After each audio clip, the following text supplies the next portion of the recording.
श्रियकान्ताय कल्याणनिधये निधयेतिनाम् श्रीवेङ्कटनिवासाय श्रीनिवासाय Mangalam Lakshmi सविभ्रमालोकसुभ्रूविभ्रमचक्षुषे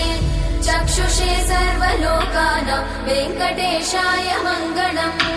श्रीवेङ्कटाद्रिशृङ्गाग्रमङ्गलाभरणाङ्गये